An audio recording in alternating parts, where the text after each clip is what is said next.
Hi hello అందరికీ నమస్కారం. Welcome back to our channel. ఈరోజు ఈ వీడియోలో మీరు థంబ్నెయిల్లో చూసిన అవుట్ఫిట్ అనేది ఏ విధంగా కట్ చేసుకోవాలో క్లియర్గా ఎక్స్ప్లెయిన్ చేస్తానండి. వీడియోని ఎక్కడ స్కిప్ చేయకుండా లాస్ట్ వరకు చూడండి, అప్పుడే మీకు ఈజీగా అర్థమవుతుంది. మీలో ఎవరైనా మన ఛానల్ కొత్తగా చూస్తున్నట్లయితే ఛానల్లో ఉన్న కంటెంట్ నచ్చితే ఛానల్ని సబ్స్క్రైబ్ చేసుకుని పక్కనే ఉన్న బెల్ ఐకాన్ని యాక్టివేట్ చేసుకోండి. అప్పుడే మన ఛానల్లో ఏ కొత్త వీడియో నేను అప్లోడ్ చేసినా మీకు వెంటనే నోటిఫికేషన్ అనేది వచ్చేస్తుంది. వీడియో నచ్చినట్లయితే లైక్ చేసి షేర్ చేయండి, అప్పుడే మీలా కొత్తగా నేర్చుకునే వాళ్ళకి కూడా యూజ్ ఉంటుంది. ఓకేనా, ఇంకా మనం లేట్ చేయకుండా వీడియోలోకి అయితే వెళ్ళిపోదాం. ఈ అవుట్ఫిట్ కోసం నేనైతే మీషో నుండి తీసుకున్న శారీని అయితే యూజ్ చేస్తున్నానండి. మీ దగ్గర ఏ శారీ ఉంటే ఆ శారీ అయితే యూజ్ చేయండి. ఒకవేళ ఈ శారీ కావాలి అనుకుంటే శారీ యొక్క లింక్ అనేది డిస్క్రిప్షన్లో ఇస్తాను, చూడండి. ఓకేనా, ఈ అవుట్ఫిట్ మొత్తానికి కూడా ఈ శారీ మొత్తాన్ని యూజ్ చేసేస్తున్నానండి. మహా అయితే బ్లౌజ్ పీస్కి ఒక 80 పాయింట్స్ అయితే పడుతుంది. రిమైనింగ్ శారీ మొత్తాన్ని కూడా నేనైతే స్కర్ట్ పార్ట్కి అయితే యూజ్ చేసేస్తానండి. ఓకేనా, అండ్ బాడీ పార్ట్కి అండ్ అలానే బాటమ్ లైనింగ్ మొత్తానికి కూడా నేను కాటనే తీసుకున్నానండి, 4 మీటర్స్. అండ్ అలానే స్కర్ట్కి నేను సైడ్ ఇన్విజిబుల్ జిప్ వేద్దాం అనుకుంటున్నాను. అండ్ అలానే నడుముకి క్యాన్వాస్ పట్టీ అయితే అటాచ్ చేద్దాం అనుకుంటున్నాను. అది ఏ విధంగా అటాచ్ చేయాలి ఏంటి అనేది స్టిచ్చింగ్ పార్ట్లో చూద్దరు. కానీ ప్రజెంట్ అయితే ఇప్పుడు స్కర్ట్ అండ్ బ్లౌజ్ అనేది ఏ విధంగా కట్ చేసుకోవాలో చూద్దాం. బ్లౌజ్ను ముందుగా నేనైతే పేపర్ కట్ చేస్తున్నానండి. పేపర్ని 2 ఫోల్డ్స్ వేసుకుని క్లోజ్ ఉన్న సైడ్ మన సైడ్ పెట్టుకుని ఓపెన్ ఉన్న సైడ్ మనకు ఆపోజిట్లో వేసుకోవాలి. ముందుగా బ్లౌజ్ యొక్క లెంత్ని మనం మార్క్ చేసుకోవాలండి. బ్లౌజ్ లెంత్ వచ్చేసి 12.5 ఇంచెస్ అండి. 1 ఇంచ్ ఖర్చులకి కలుపుకుని 13.5కి నేను బ్లౌజ్ యొక్క లెంత్ అనేది మార్క్ చేస్తున్నాను. ఓకేనా అండి.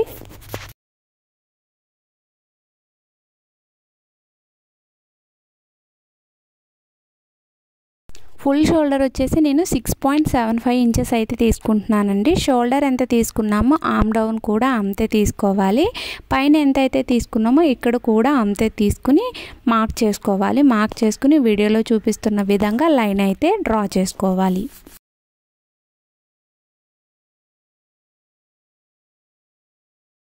చెస్ట్ రౌండ్ వచ్చేసి 32 ఇంచెస్ అండి. 32 ఇంచెస్ని బై 4 చేస్తే మనకి 8 ఇంచెస్ అయితే వస్తుందండి. ఒకవేళ డివైడ్ చేయడం రాకపోతే 32 ఇంచుల దగ్గరికి టేప్ని 4 సమాన భాగాలుగా చేస్తే ఒక భాగానికి ఎంత అయితే వస్తుందో అంత మార్క్ చేసుకోవాలి. అండ్ అలానే 1.5 ఇంచు ఖర్చుల కోసం మార్క్ చేసుకోవాలి. ఓకేనండి. వేస్ట్ రౌండ్ వచ్చేసి 25 ఇంచెస్ అండి. 25 ఇంచెస్ని బై 4 చేస్తే మనకి ఎంత అయితే వస్తుందో అంత వేస్ట్ రౌండ్ దగ్గర మార్క్ చేసుకోవాలి. ఇక్కడ చూస్తున్నారు కదా, 6.25 ఇంచెస్ అయితే వచ్చింది. 6.25 ఇంచెస్ని మార్క్ చేస్తున్నాను. 1 ఇంచు డాట్ కోసం మార్క్ చేస్తున్నాను. అండ్ అలానే 1.5 ఇంచు ఖర్చుల కోసం మార్క్ చేస్తున్నాను. అండ్ అలానే వీడియోలో చూపిస్తున్న విధంగా ఖర్చు పాయింట్స్ని కలుపుతూ లైన్ అనేది డ్రా చేసుకోవాలి. రౌండ్ని డ్రా చేసుకోవాలండి. ఆర్మ్ రౌండ్ కోసం నేనైతే ఇలాగా ఫ్రంట్ స్కేల్ని యూస్ చేస్తున్నాను. ఇక్కడ చూస్తున్నారు కదా, 2 లైన్స్ని కలిసే విధంగా ఈ విధంగా పెట్టుకుని ఫ్రంట్ స్కేల్ని ఇలాగా ఆర్మ్ రౌండ్ అనేది డ్రా చేశాను. ఆర్మ్ రౌండ్ మీకు కావలసినంత వచ్చేస్తే ఓకేనండి. లేదు అని అంటే ఆ లైన్ ఏదైతే ఉందో ఆ లైన్ని పైకి కిందికి మూవ్ చేస్తూ కూడా మీరు ఆర్మ్ రౌండ్ని అడ్జస్ట్ చేసుకోవచ్చు. ఓకేనండి. ఇక్కడ మీరు బ్లౌజ్ని అబ్జర్వ్ చేసి ఉంటే మీకు నెక్ విడ్త్ అనేది తక్కువగా ఉంది. అండ్ అలానే షోల్డర్ విడ్త్ అనేది ఎక్కువగా ఉంది. ఓకేనండి. అంటే ఇది హై నెక్ బ్లౌజ్ అండి. హై నెక్ బ్లౌజ్లో ఏంటి అని అంటే షోల్డర్ విడ్త్ అనేది ఎక్కువ ఉంటుంది, నెక్ విడ్త్ అనేది తక్కువ ఉంటుంది. మీకు బోట్ నెక్ బ్లౌజెస్లో ఏంటి అని అంటే షోల్డర్ విడ్త్ తక్కువ ఉంటుంది, నెక్ విడ్త్ అనేది ఎక్కువ ఉంటుంది. ఓకేనండి. దానికి దీనికి డిఫరెన్స్ ఇదే. నేనైతే ఇక్కడ షోల్డర్ వచ్చేసి 3.75 ఇంచెస్ అయితే మార్క్ చేశానండి. రిమైనింగ్ వచ్చేసి నెక్ విడ్త్. ఓకేనా, చెప్పా కదండి, నెక్ విడ్త్ అనేది ఇక్కడ తక్కువగా ఉంటుంది, షోల్డర్ విడ్త్ ఎక్కువ ఉంటుంది. మనకి బోట్ నెక్లో నెక్ విడ్త్ ఎక్కువగా ఉంటుంది, షోల్డర్ విడ్త్ అనేది తక్కువగా ఉంటుంది. ఓకేనండి. ఇది వచ్చేసి బ్యాక్ పార్ట్ కదండి. సో నేను బ్యాక్ నెక్ వచ్చేసి 2.5 ఇంచెస్కి మార్క్ చేస్తున్నాను. మార్క్ చేసి అక్కడ ఒక బాక్స్ షేప్ని డ్రా చేస్తున్నాను. అందులో రౌండ్ నెక్ని డ్రా చేసుకోవాలి. నెక్ని డ్రా చేసుకున్న తర్వాత షోల్డర్ వైపు ఒక 1/2 ఇంచు డౌన్కి మార్క్ చేసుకుని వీడియోలో చూపిస్తున్న విధంగా లైన్ అనేది డ్రా చేసుకోవాలండి. అప్పుడే మీకు షోల్డర్ వైపు ఫిట్టింగ్ అనేది పర్ఫెక్ట్గా ఉంటుంది. ఓకేనండి. ఇప్పుడు మనం షోల్డర్ జాయింట్ కోసం ఒక 1/2 ఇంచు వదిలేసి అక్కడ నుండి మనం ఆర్మ్ రౌండ్ని చెక్ చేసుకోవాలి. ఓకేనండి. నాకు కావాల్సిన ఆర్మ్ రౌండ్ వచ్చేసి 14 ఇంచెస్ అండి. ఇప్పుడు మనం వన్ సైడ్ చెక్ చేస్తున్నాం కాబట్టి 14లో హాఫ్ 7 ఇంచెస్. ఆ షోల్డర్ జాయింట్ పాయింట్ వదిలేసి అక్కడ నుండి ఒకసారి ఆర్మ్ రౌండ్ని చెక్ చేసుకోవాలి. చూసారు కదా, 7 పాయింట్స్ అయితే రావాలి. ఒక్క పాయింట్ అటు ఇటుగా నాకైతే సరిపోయిందండి. ఓకేనా. ఈ విధంగా మార్క్ చేసుకున్న తర్వాత ఇప్పుడు ఏదైతే నేను డ్రా చేశానో ఆ డ్రాయింగ్ ప్రకారం కట్ చేసేసుకోవాలి. కట్ చేసుకున్న తర్వాత మనం బ్యాక్ పార్ట్ని బేస్ చేసుకుని ఫ్రంట్ పార్ట్ ప్రిన్సెస్ కట్ అయితే కట్ చేసుకుందాం. మళ్ళీ ఈ పేపర్ కట్ని తీసుకుని బ్యాక్ సైడు మీరు చూసారు కదా ఆల్రెడీ బ్లౌజ్లోని బ్యాక్ సైడ్ నెక్ షేప్ అనేది ఆ షేప్ని ఏ విధంగా కట్ చేసుకోవాలో చూపిస్తాను. ఓకేనండి.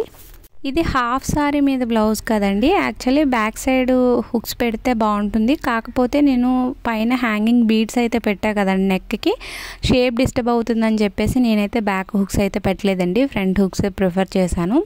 ఇక్కడ చూస్తున్నారు కదా, బ్యాక్ పార్ట్ని తీసుకుని ఫ్రంట్ పార్ట్ అనేది డ్రా చేస్తున్నాను. ముందుగా హుక్స్లు కాజాల పట్టీ కోసం ఒక 1/2 ఇంచు వీడియోలో చూపిస్తున్న విధంగా డ్రా చేసుకుని అక్కడికి ఈ విధంగా ప్లేస్ చేసుకోవాలి. బ్యాక్ పార్ట్ పేపర్ కటింగ్ ఏదైతే ఉందో దాన్ని ఈ విధంగా ప్లేస్ చేసుకోవాలి. యాక్చువల్లీ ఫ్రంట్ పార్ట్ కూడా 2 ఫోల్డ్స్లో వేయాలండి. కాకపోతే నా దగ్గర పేపర్ లేదని చెప్పేసి నేను సింగిల్ ఫోల్డ్లోనే మీకు చూపిస్తున్నాను. ఓకేనండి. ఇప్పుడు బ్యాక్ పార్ట్ ఏ విధంగా ఉందో ఫ్రంట్ పార్ట్ను కూడా యాజ్ ఇట్ ఈజ్ అదే విధంగా డ్రా చేసేసుకోవాలి.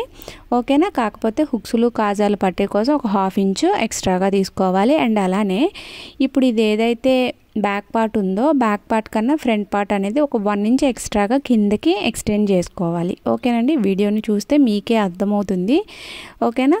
షోల్డర్ జాయింట్ దగ్గర నుండి 9 ఇంచెస్కి వీడియోలో చూపిస్తున్న విధంగా మార్క్ చేసుకోవాలి. ఇది వచ్చేసి చెస్ట్ యొక్క టాప్ పాయింట్ అండి. ఓకేనా.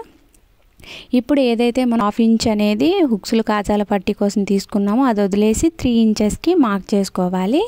ఓకేనా. అక్కడ 3 ఇంచెస్కి మార్క్ చేసుకున్నాం కాబట్టి పైన 3.5 ఇంచెస్కి మార్క్ చేసుకోవాలి. అండ్ అలానే డాట్ యొక్క విడ్త్ అనేది 1.5 ఇంచ్కి మార్క్ చేసుకోవాలి. మనం బ్యాక్ సైడ్ డాట్స్ అనేవి 1 ఇంచ్ తీసుకున్నాం కదండి. ఇక్కడ డాట్ వచ్చేసి 1.5 తీసుకున్నాము. అంటే మనకి 1/2 ఇంచ్ అనేది తక్కువ అవుతుంది కాబట్టి ఆ 1/2 ఇంచ్ అనేది సైడ్లో మనం ఎక్స్టెండ్ చేసుకుని వీడియోలో చూపిస్తున్న విధంగా లైన్ అనేది డ్రా చేసేసుకోవాలి. ఓకేనండి. స్టార్టింగ్ డాట్ పాయింట్ ఏదైతే ఉందో అక్కడ నుండి పైకి ఈ విధంగా వీడియోలో చూపిస్తున్న విధంగా లైన్ అనేది డ్రా చేసుకోవాలి. అండ్ అలానే ఇక్కడ చూస్తున్నారు కదా, ప్రిన్సెస్ కట్ షేప్ అనేది ఈ విధంగా డ్రా చేసుకోవాలి. ఓకేనండి. ప్రిన్సెస్ కట్ ఈ విధంగానే డ్రా చేయాలంటే కాదండి, ఒక్కొక్కరు ఒక్కొక్క విధంగా చెప్తారు. దీనికి చాలా ఫార్ములాస్ ఉంటాయి. నేనైతే సింపుల్గా చెప్తున్నానండి. ఓకేనా. ఇక్కడ చూస్తున్నారు కదా, ఒక 1/2 ఇంచు లోపలికి నేను ఫ్రంట్ ఆర్మ్లో అనేది ఈ విధంగా డ్రా చేస్తున్నాను. ఓకేనా. ఇక్కడ నేను ఏదైతే ప్రిన్సెస్ కట్ షేప్ ఇచ్చానో అక్కడ నుండి ఈ ఆర్మ్ హోల్లోకి ఈ విధంగా కలిపేసుకోవాలి వీడియోలో చూపిస్తున్న విధంగా.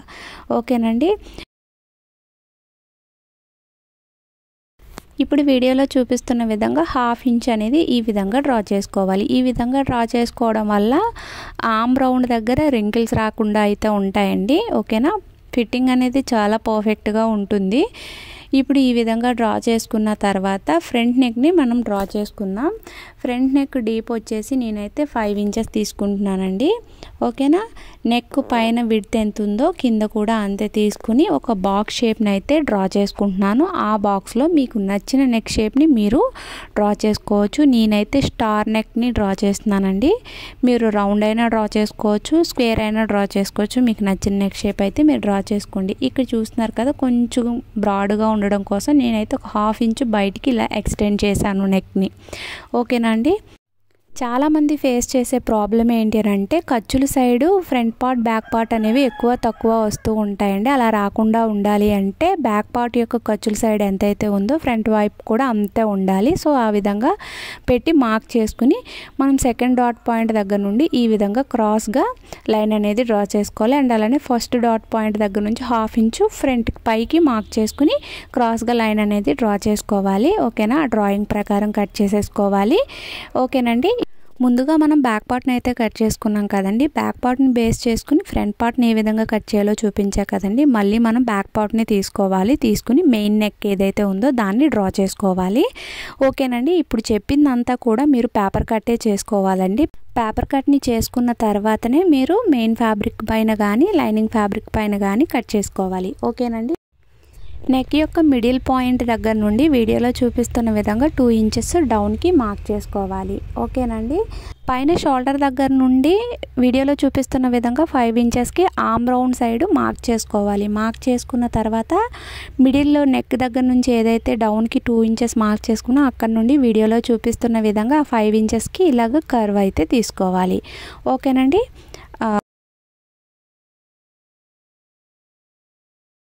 వీడియోలో చూపిస్తున్న విధంగా కింద నుండి 3.5 ఇంచెస్కి మార్క్ చేసుకోవాలి. అండ్ అలానే మనం ఏదైతే కర్వ్ తీసుకున్నామో అక్కడ వీడియోలో చూస్తున్నారు కదా 3 ఇంచెస్కి ఈ విధంగా మార్క్ చేసుకోవాలి. మార్క్ చేసుకుని అక్కడ నుండి కిందకి ఈ విధంగా నెక్ షేప్ అనేది డ్రా చేసుకోవాలి. ఇక్కడ మీరు ఈ షేపే డ్రా చేయాలని రూల్ లేదండి. రౌండ్ నెక్ అయినా డ్రా చేసుకోవచ్చు. మీకు నచ్చిన నెక్ షేప్ని ఇక్కడ మీరు డ్రా చేసుకోవచ్చు. ఓకేనండి. ఇప్పుడు ఏదైతే నేను డ్రా చేశానో ఆ విధంగా కట్ చేసేసుకోవాలి. ఇప్పటి వరకు చెప్పిన వాటిలో ఇంకా ఏమైనా డౌట్స్ ఉంటే మాత్రం నాకు కామెంట్ సెక్షన్లో కామెంట్ చేయండి. ఓకేనా. చూసారు కదా బ్యాక్ పార్ట్లోని నేను మెయిన్ నెక్ని అయితే కట్ చేశానండి. కట్ చేసిన తర్వాత మనకి నెక్ షేప్ అనేది ఈ విధంగా అయితే ఉంటుంది. ఓకేనండి. ఈ మిడిల్లో నేను హ్యాంగింగ్ బీడ్స్ పెట్టాలనుకున్నానండి. అందుకనే ఈ విధంగా కట్ చేసుకున్నాను. అంటే నార్మల్గా కూడా ఆ మిడిల్లో షేప్ అయితే కట్ చేసుకోవచ్చు. కాకపోతే ఈ విధంగా అయితే పైపింగ్ వేస్తే బాగుంటుందని చెప్పేసి నేను ఈ విధంగా అయితే కట్ చేశానండి. మనం కట్ చేసుకున్న పేపర్ కటింగ్స్ ఏవైతే ఉన్నాయో వాటిని ముందుగా లైనింగ్ ఫ్యాబ్రిక్ పైన అయితే కట్ చేసుకుందామండి. దాన్ని కట్ చేసే కన్నా ముందు ఆ పీసెస్ని జాయిన్ చేయాలంటే ఒక 1/2 ఇంచ్ మార్జిన్ అయితే కావాలండి. దానికోసం నేను చూసారు కదా ఆ పేపర్ కటింగ్స్ ఏ విధంగా అయితే ఉన్నాయో అదే విధంగా డ్రా చేసి ఒక 1/2 ఇంచ్ మార్జిన్ అయితే తీసుకున్నానండి. తీసుకుని అదే విధంగా కట్ చేసేసాను. అండ్ అలానే బ్యాక్ పార్ట్ కూడా సేమ్ అదే విధంగా డ్రా చేసుకోవాలి. చేసుకుని పైన పీస్ని కింద పీస్ని జాయిన్ చేయడానికి పై పీస్కి ఒక 1/2 ఇంచు కింద పీస్కి ఒక 1/2 ఇంచ్ ఎక్స్ట్రాగా మార్జిన్స్ అయితే తీసుకోవాలండి. వీడియోలో చూపిస్తున్న విధంగా అలా డ్రా చేసుకుని కట్ చేసేసుకోవాలి. ఓకేనండి. లైనింగ్ ఫ్యాబ్రిక్ని కట్ చేసుకున్న తర్వాత మెయిన్ ఫ్యాబ్రిక్ని కూడా అదే విధంగా కట్ చేసుకోవాలి. ఓకేనండి. డైరెక్ట్గా పేపర్ కటింగ్స్ ఏ విధంగా ఉన్నాయో అదే విధంగా కట్ చేసేసి జాయిన్ చేసేస్తే పై పీస్ని కింద పీస్ని జాయిన్ చేస్తే మాత్రం మీకు బ్లౌజ్ యొక్క లెంత్ అనేది తగ్గిపోతుందండి. అలా తగ్గకుండా ఉండాలంటే పై పీస్ని కింద పీస్కి జాయిన్ చేయాలి అని అంటే పైన ఒక 1/2 ఇంచు కింద ఒక 1/2 ఇంచ్ అనేది ఎక్స్ట్రాగా తీసుకోవాలండి. ఓకేనా. ఇక్కడ చూస్తున్నారు కదా నేను బ్యాక్ పార్ట్ని ఫ్రంట్ పార్ట్ని కూడా కట్ చేసేసాను లైనింగ్ ఫ్యాబ్రిక్ పైన. అదేవిధంగా మెయిన్ ఫ్యాబ్రిక్ని కట్ చేసేసుకోవాలి. ఓకేనండి. ఇప్పుడు మనం స్లీవ్స్ అయితే కట్ చేసుకుందాం. ఓకేనా. ముందుగా కాటన్ లైనింగ్ ఫ్యాబ్రిక్ని 4 ఫోల్డ్స్ అయితే వేసానండి. క్లోజ్ ఉన్న సైడ్ నా సైడ్ పెట్టుకుని ఓపెన్ ఉన్న సైడ్ నాకు ఆపోజిట్లో పెట్టాను. కింద అనీవెన్గా ఉందని చెప్పేసి స్ట్రైట్గా ఒక లైన్ అనేది మార్క్ చేశాను. నాకు కావాల్సిన హ్యాండ్ లెంత్ వచ్చేసి 10 ఇంచెస్ అండి. 1 ఇంచ్ ఖర్చులకి కలుపుకుని 11 ఇంచెస్కి మార్క్ చేసి అక్కడ ఒక లైన్ అనేది డ్రా చేసుకున్నాను. అండ్ అలానే హ్యాండ్ డౌన్ వచ్చేసి 3 ఇంచెస్కి మార్క్ చేసి అక్కడ ఒక లైన్ అనేది డ్రా చేశానండి. హ్యాండ్ లూజ్ వచ్చేసి 9 ఇంచెస్ అండి. 9 ఇంచెస్ని బై 2 చేస్తే 4.5 ఇంచెస్ అయితే వస్తుంది. 4.5 ఇంచెస్ దగ్గర మార్క్ చేశాను. 1.5 ఇంచ్ ఖర్చుల కోసం మార్క్ చేసుకోవాలి. ఆర్మ్ రౌండ్ వచ్చేసి 14 ఇంచెస్ అండి. బై 2 చేస్తే మనకు 7 ఇంచెస్ వస్తుంది కదా. హ్యాండ్ టాప్ పాయింట్ దగ్గర నుండి వీడియోలో చూపిస్తున్న విధంగా టేప్ని క్రాస్గా ఈ విధంగా పెట్టుకుని అక్కడ ఒక మార్క్ అనేది పెట్టుకోవాలి 7 ఇంచెస్ దగ్గర. అండ్ అలానే 1.5 ఇంచ్ ఖర్చుల కోసం మార్క్ చేసుకోవాలి. వీడియోలో చూపిస్తున్న విధంగా ఖర్చు పాయింట్స్ని కలుపుతూ లైన్ అనేది డ్రా చేసుకోవాలి. వీడియోలో చూపిస్తున్న విధంగా హ్యాండ్ షేప్ అనేది డ్రా చేసుకోవాలండి. ఒక 1/2 ఇంచ్ లోపలికి హ్యాండ్లో కూడా డ్రా చేసుకోవాలి. ఓకేనండి. ఇలా డ్రా చేసుకున్న తర్వాత ఈ డ్రాయింగ్ ప్రకారం మనం కట్ చేసేసుకోవాలి. హ్యాండ్ టాప్ పాయింట్లో కట్ పెట్టుకోవాలి. అండ్ అలానే హ్యాండ్లో ఏదైతే తీసుకుంటామో అక్కడ కూడా కట్ పెట్టుకోవాలి. ఓకేనండి. ఇలా కట్ పెట్టుకోవడం వల్ల మీరు కన్ఫ్యూజ్ అవ్వకుండా ఉంటారు స్టిచ్చింగ్ పార్ట్లోని. ఓకేనండి. ఇలా కట్ చేసుకున్న లైనింగ్ ఫ్యాబ్రిక్ని బేస్ చేసుకుని మెయిన్ ఫ్యాబ్రిక్ని కూడా కట్ చేసేసుకోవాలి. ఓకేనండి. శారీలో ఏదైతే మెరూన్ బార్డర్ ఉందో ఆ బార్డర్ని అయితే నేను స్లీవ్స్ కోసం యూజ్ చేస్తున్నానండి. ఓకేనా, ఇక్కడ చూస్తున్నారు కదా బ్లౌజ్ పార్ట్ అనేది మొత్తం కంప్లీట్ అయిపోయింది. ఇప్పుడు మనం స్కర్ట్ని ఏ విధంగా కట్ చేసుకోవాలో చూద్దాం. మనం తీసుకున్న శారీలో నుండి బ్లౌజ్ పార్ట్ని కట్ చేసేసిన తర్వాత పళ్ళులో కూడా కొంచెం లైన్స్లా ఉన్నాయండి, వాటిని కూడా నేను ట్రిమ్ చేసేసాను. ట్రిమ్ చేసేసి రిమైనింగ్ శారీ మొత్తాన్ని కూడా నేను స్కర్ట్కే యూజ్ చేస్తున్నానండి. ఓకేనా, స్కర్ట్ యొక్క లెంత్ వచ్చేసి 38 ఇంచెస్ అండి నాకు కావాల్సిన లెంత్ అనేది. పైన నేను క్యాన్వాస్ పట్టి పెడదాం అనుకుంటున్నాను, స్టిచ్ చేయాలనుకున్నా కదండి, దాని లెంత్ అనేది 1.5 ఇంచ్ అలా ఉంటుంది. సో 38 ఇంచెస్లో నుంచి ఆ 1.5 ఇంచ్ లెంత్ని మనం మైనస్ చేసేసేయాలి, ఎందుకంటే అది కూడా లెంత్లోకే వస్తుందండి. ఓకేనా, 38 ఇంచెస్లో ఉంటే 1.5 ఇంచు మైనస్ చేసేస్తే మనకి 36.5 ఇంచెస్ అయితే వస్తుంది. ఓకేనండి, దాన్ని ఆ పట్టీని జాయిన్ చేయడానికి ఒక 1/2 ఇంచ్ అయితే ఎక్స్ట్రాగా తీసుకోవాలి. టోటల్ మనకి 37 ఇంచెస్ వచ్చేసి స్కర్ట్ యొక్క లెంత్. ఓకేనండి, కింద శారీలోని బార్డర్లా ఇచ్చేసారు కాబట్టి కింద ఖర్చులు అవసరం లేదండి, పైన ఖర్చులు మాత్రమే 1/2 ఇంచ్ తీసుకున్నాను, ఎందుకంటే పట్టీకి అటాచ్ చేయాలి కదండి ఈ స్కర్ట్ని. సో దానికోసం నేను 1/2 ఇంచ్ ఎక్స్ట్రాగా మాత్రమే తీసుకున్నాను. అంటే టోటల్ స్కర్ట్ లెంత్ వచ్చేసి 37 ఇంచెస్. ఓకేనండి, సో ఇప్పుడు శారీని మొత్తాన్ని మీకు కనిపించాలని చెప్పేసి ఇలా ఫోల్డ్ అయితే చేశానండి. ఫోల్డ్ చేసేసి నాకు కావాల్సిన స్కర్ట్ లెంత్ని నేను 37 ఇంచెస్కి ట్రిమ్ చేసేస్తున్నాను. ఓకేనండి, అంతేనండి. ఇక్కడ స్కర్ట్లో మనం ఎక్స్ప్లెయిన్ చేయడానికి ఏమీ లేదండి. ఒకవేళ మీరు పర్ఫెక్ట్గా మీ నడుముకు సైజుకి తగ్గట్టుగా స్టిచ్ చేసుకోవాలి అంటే పట్టీ తీసుకోండి, క్యాన్వాస్ పట్టీ, అండ్ సైడ్ని జిప్ తీసుకోండి. లేదు అనుకుంటే డోరీస్ పెట్టుకోవాలనుకుంటే ఎంత లూజ్ అయినా మీరు స్టిచ్ చేసేసుకుని డోరీస్ని టై చేసేసుకోవచ్చు. ఓకేనండి, చూసారు కదా, మీకు కనిపించడానికి ఇలా ఫోల్డ్ చేశానండి. మళ్ళీ ఆ ఫోల్డింగ్స్ ఏంటి అని కన్ఫ్యూజ్ అవ్వద్దు మీరు, నార్మల్గా ఫోల్డ్ చేశాను కెమెరాలో క్యాప్చర్ అవ్వడం కోసం. ఓకేనా, ఇలా ఫోల్డ్ చేసుకుని స్కర్ట్ యొక్క లెంత్ని 37 ఇంచెస్కి ట్రిమ్ చేసేసాను.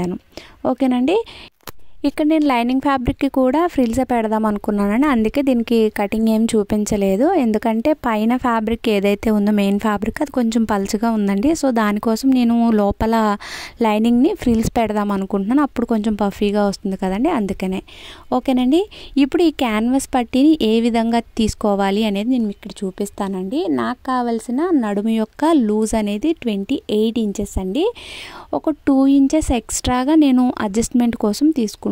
స్కర్ట్కి ఫ్రిల్స్ అనేవి 28 ఇంచెస్ వరకు మాత్రమే పెట్టుకోవాలండి, అంటే టోటల్ 28 ఇంచెస్ రావాలి. ఎక్స్ట్రా ఖర్చులు తీసుకోవాలి అంతేనండి. కానీ పట్టీ మాత్రం ఎక్స్ట్రాగా 2 ఇంచెస్ తీసుకున్నాను, ఎందుకనంటే నడుము లూజ్ అయినా టైట్ అయినా అడ్జస్ట్ చేసుకోవడం కోసం. ఓకేనండి, ఇంకా మీకు క్లియర్గా చెప్పాలి అని అంటే మనకి స్కర్ట్ మొత్తం రెడీ అయిపోయిన తర్వాత నడుము లూజ్ అనేది 28 ఇంచెస్ మాత్రమే ఉండాలండి, ఖర్చులు కూడా స్టిచ్ చేసేసిన తర్వాత. ఓకేనండి, క్యాన్వాస్ పట్టీ మాత్రం 30 ఇంచెస్ ఉంటుంది. 28 ఇంచెస్ వరకు మనకు కావాల్సిన లూజు, 2 ఇంచెస్ ఎక్స్ట్రా అనేది అడ్జస్ట్మెంట్ కోసం, లూజ్ అయినా టైట్ అయినా అడ్జస్ట్ చేసుకోవడం కోసం. ఓకేనండి, అర్థమైందని అనుకుంటున్నాను. అర్థం కాకపోతే నాకు కామెంట్ సెక్షన్లో కామెంట్ చేయండి, నేను ఇంకా క్లియర్గా ఎక్స్ప్లెయిన్ చేస్తాను నెక్స్ట్ వీడియోలో. ఓకేనండి, సైడ్ జిప్ని ఏ విధంగా స్టిచ్ చేసుకోవాలి అండ్ అలానే ఈ పట్టీని ఏ విధంగా స్టిచ్ చేయాలి అనేది నేను స్టిచ్చింగ్ పార్ట్లో చూపిస్తానండి. ఇప్పుడు స్టిచ్చింగ్ పార్ట్ కూడా ఇందులో ఇంక్లూడ్ చేస్తే వీడియో చాలా లాంగ్ అయిపోతుందండి, ఎవరికి అర్థం కాదు అని చెప్పేసి నేను 2 పార్ట్స్ కింద అయితే డివైడ్ చేస్తున్నానండి ప్రతి వీడియోని, ఎందుకంటే బిగినర్స్ కూడా బాగా నేర్చుకోవాలి కదండి. కటింగ్ కంప్లీట్ అయిపోయిన తర్వాత మిగిలిన ఫ్యాబ్రిక్ ఉంటుంది కదండి, ఆ ఫ్యాబ్రిక్ని స్టిచ్చింగ్ అయ్యేంత వరకు పడేయకండి, ఎందుకంటే మనం స్టిచ్ చేసేసిన తర్వాత ఇంకా ఎక్స్ట్రాగా ఏమైనా యాడ్ చేయాలనుకుంటే ఆ ఫ్యాబ్రిక్తో మనం రెడీ చేసి యాడ్ చేయొచ్చండి. సో అందుకని ఆ ఫ్యాబ్రిక్ని అయితే అసలు పడేయకండి. ఓకేనా, ఇక్కడితో వీడియో అనేది ఎండ్ అయిపోయిందండి. ఈ వీడియో కనుక మీకు నచ్చినట్లయితే వీడియోని లైక్ చేయండి, వీడియో ఇంకెవరికైనా యూజ్ అవుతుందంటే తప్పకుండా ఈ వీడియోని షేర్ చేయండి. ఇంకా ఏమైనా డౌట్స్ ఉంటే మాత్రం నాకు కామెంట్ సెక్షన్లో కామెంట్ చేయండి. స్టిచ్చింగ్ పార్ట్ కోసం వెయిట్ చేయండి. Thanks for watching this video.